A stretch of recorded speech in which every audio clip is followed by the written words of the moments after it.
بسم الله الرحمن الرحیم. السلام علیکم ملګرو. امید لرم چې ښه به یې. ملګرو ټیک ټاک بې شرمي، بې عزتي، بې حرمتي کومه کارنامه ټیک ټاک ونه کړه. خو ماله افسوس په دې یو خبره باندې راځي که پښتنو ته وې که مسلمانانو ته وې چې راځئ چې یو اواز جوړ شو د دې ټیک ټاک خلاف اواز اوچت کو، نو پښتانه تا ته په جواب کې څه وایي؟ وایي زه په صحیح طریقه باندې استعمالوم.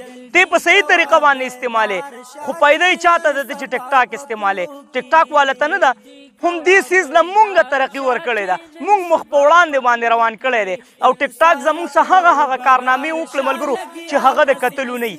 سیټ کې دا ویډیو وګورئ، د الله جل شانه مبارک نامه باندې دا یو کس لګیا دی، د پاسه پې ډانس کوي، د پاسه پې ګډېږي، د پاسه پې خپېږ دي. څه کوي؟ ټیک ټاک جوړوي. د څه دپاره جوړوي؟ د لایک دپاره، د کمنټس دپاره، د شیرینګ دپاره. په موږ باندې عذاب راشي خیر دی، خو زه به د ټیک ټاک دپاره لایک اخلم، زه به پاریو ته ځان خېجومه. او زموږ پښتانه او زموږ مسلمانان څه وایي؟ وایي موږ یې په صحیح طریقه باندې استعمالو. ته یې په صحیح طریقه باندې استعمالې، خو د دې سره به څه کې؟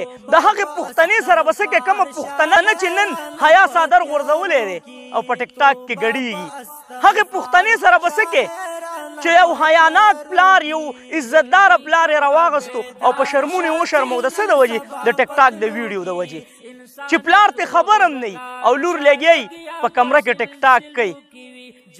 افسوس مال راځي ملګرو ستاسو په سوچ باندې، افسوس مال راځي پښتنو چې دا حالات مونږ ګورو په ټیک ټاک کې، خو بیا مونږ توبه نه وباسو، بیا مونږ قسم نه کوو چې د نن نه بعد زما قسم دی چې زه به ټیک ټاک نه کوم. ما ټیک ټاک نه توبه ویسته، ځکه پیدا یې هغه یهودیانو ته ده، هغه کافرو ته ده کومو چې دا اپلیکیشن راویستی دی او په هغې کې روزانه بې حرمتي کېږي. زموږ د خویندو میندو عزتونه نیلام شو.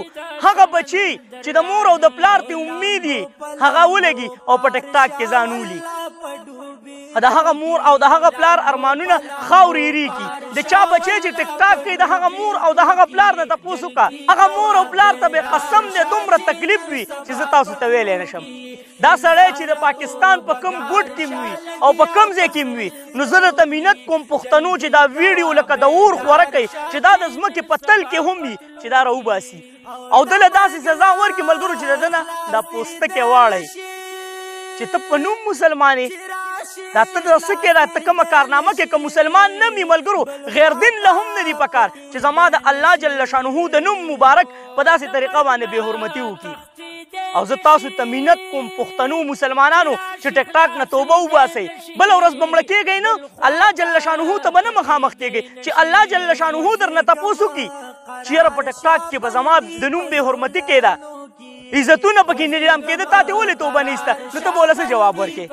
ته به ورله څه وایې؟ ځه خپل ګریوان کې په خپله باندې سوچ وکړه. او سوشل ورکرانو ته هم ویم، څومره چې سوشل ورکران دي ټیک ټاک له هم تاسو ترقي ورکړې ده، هم تاسو ولې ترقي ورکړې ده چې ستاسو کارنامې او ستاسو د ټیک ټاک ویډیوګانې خلک ویني، نو بیا په ځان باندې نه پوهېږي. وایي هغه پلانکې په پاریو کې روان دی او داسې ښایسته ښایسته ویډیوګانې کوي، راشه چې زه هم ټیک ټاک شروع کړم. نو زه تاسو ته وایم سوشل ورکرانو چې د الله جل شانه د نوم بې حرمتي وشي، بیا راوچت شي اواز اوچت کې نن زما سره واده وکړه، نن د دې خپلو کتونکو سره واده وکړه چې زه به د نن نه بعد ټیک ټاک نه کوم او څومره چې زما کتونکي دي هغوی به هم ټیک ټاک پرېږدي.